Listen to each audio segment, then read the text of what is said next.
Okay, so today we're diving into something pretty fascinating. I think a really thought-provoking article we found online called Global Economics, Trade, Peace, and Prosperity. Hmm. And I think it's going to be a good one because, it's a dense topic, but we're going to try to break it down and make it really accessible and help people understand how all these big global systems are connected. Yeah, definitely. I mean, it's like you said, it's dense, but the core idea, I think, is so important. It's about how global economics trade and even the pursuit of peace. They're all kind of intertwined. Totally. And the article, it throws out some surprising ideas. Like you wouldn't think that gold would be a safe haven asset in times of economic turmoil. Right. But it's true. Yeah, it's fascinating how that works. Yeah, and then there's some other things that are maybe a little bit controversial, like slashing military budgets to invest in peace. Yeah, that's definitely going to spark some debate. Yeah, I think so too. But let's just jump right in and see what the article has to say. Okay, sounds good. So right off the bat, they jump into this topic of trade wars. Right. Which on the surface, you're okay, yeah, trade wars, they're probably not a good thing. But this article goes deeper, and it's even though they're kind of initiated with this idea of, protecting domestic industries, it can actually end up hurting everyone. Absolutely. That short-term protectionism often leads to long-term problems, like inefficiency in the economy overall and international tensions. Right, nobody wins. Exactly. And one thing that really stood out to me was this concept of a cascade effect. When one country starts imposing tariffs, then other countries, they retaliate. And then it just spirals out of control. Yeah, it's like a domino effect. Yeah. One thing leads to another, and suddenly you have these disrupted supply chains, prices going up for consumers everywhere. It's like global chaos, basically. Pretty much, yeah. And there's this term that the article uses called capital flight, which, I don't know. I wasn't super familiar with that term before reading this. Right. So, what is capital flight, and, how does it play into all this? So capital flight, it's basically when investors start getting nervous. Okay. They lose confidence in a country's economy, and they pull their money out. Makes sense. And they move it to other countries that seem more stable. And this can happen for a bunch of reasons, political instability is a big one. But the article also points out that things like currency devaluation can trigger it. Yeah, they were talking about how countries might devalue their currency to offset the impact of tariffs, to make their exports cheaper. Right, but it's a risky move. Yeah, it seems like it. Because while it might boost exports in the short term, it can lead to inflation, which is when prices for everything start going up. Yeah, that's not good. No, it erodes the value of people's savings and can scare off those investors even more. Leading to even more capital flight. Exactly. A vicious cycle. All these things are connected. It's like a giant web. It's a complex system. And it's so interesting how the article ties economic policy to the risk of conflict. Mm-hmm.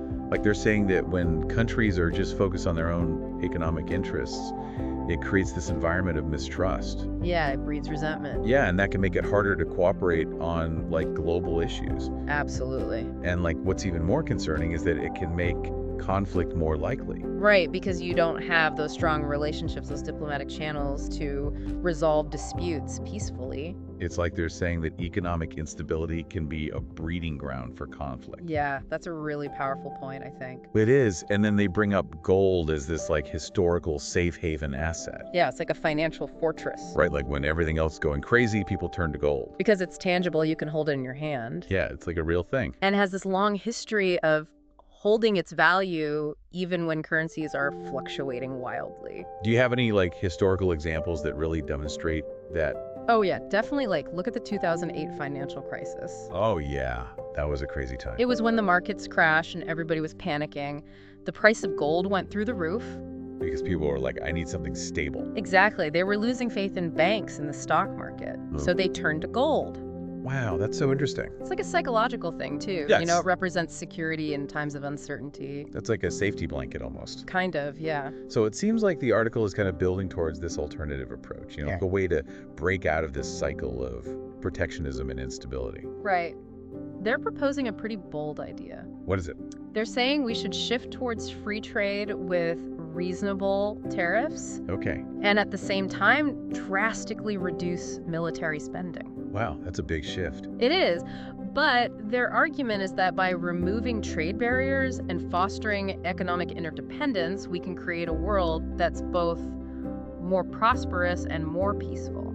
So it's like a win-win. Exactly. Everyone benefits. I mean, it sounds good in theory, but like, isn't free trade often criticized for leading to job losses, especially in developed countries? Yeah, that's a common concern, and the article acknowledges it. Okay. But they argue that the long-term benefits outweigh those potential downsides. Like what kind of benefits?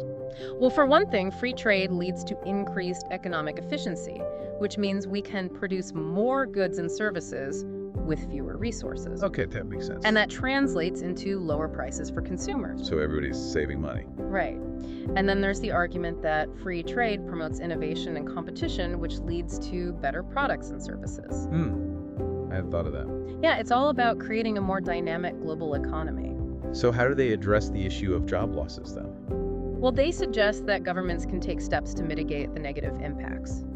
Things like retraining programs for workers who are displaced and investments in new industries. So it's not just like, oh, well, tough luck. No, it's about making sure that everyone benefits from these changes. That's good. And then there's the other side of their proposition, the reduction in military spending. Yeah, that's a pretty radical idea. It is, but they make a compelling case for it. They call it the peace dividend. The peace dividend? Yeah, the idea is that by reducing military expenditures, countries can free up massive resources to invest in other areas, like education, healthcare, infrastructure, renewable energy. It's like taking money from something that's destructive and putting it towards something that's constructive. Exactly. It's about shifting priorities from war to peace and prosperity. And it's so interesting how the article ties this all together. It's not just about economics, it's about creating a more peaceful world. Right. It's about recognizing that peace and prosperity are interconnected. You can't have one without the other. And it goes beyond just like policy changes too. Right. They talk about the importance of fostering global citizenship and cultural exchange. Yeah, like building bridges between people. Exactly. Promoting empathy, understanding, addressing global inequality. So it's like a holistic approach. It is. It's about recognizing that we're all part of this global community and we need to work together to create a better future. So what can we do, as individuals? Is it all up to governments and policymakers? Well, policy changes are definitely important, but individual actions matter too. Like what kind of things? Well, we can support organizations that are working to promote peace and understanding. We can advocate for fair trade practices. We can educate ourselves about global issues. And like on a more personal level? We can make an effort to connect with people from different cultures. Right, just like expand our horizons. Exactly, because even small actions can have a ripple effect. So as we kind of wrap up our deep dive into this article, it seems like the main takeaway is that we have a choice to make. We can stick with this path of like isolationism and conflict. Right, or we can choose a different path. One that's based on cooperation and shared prosperity. And a commitment to building a more peaceful world. It's a hopeful message, but it's also challenging. It is. It calls on us to think beyond our own immediate self-interest. And to consider like the long-term well-being of humanity as a whole. Exactly. It's a big ask, but I think it's worth striving for. Yeah, absolutely. So like as a final thought, I want you to consider this. What if your country decided to take a portion of its military budget and redirect it towards something like funding renewable energy research or providing universal health care? What kind of impact do you think that would have on your society, on the world? That's a really interesting question. It is, right? It makes you think about priorities. Yeah, and about the possibilities, Yeah, what we could achieve if we shifted our focus. Exactly. So keep exploring these ideas, folks, because understanding how global economics and the pursuit of peace are all interconnected, it's crucial for building a better future. Couldn't agree more. Thanks for joining us for this deep dive. My pleasure. Thanks for watching Next Gen Talks. What's next? Let us know your thoughts in the comments. Don't forget to like, share, and subscribe for more AI insights. See you in the next episode.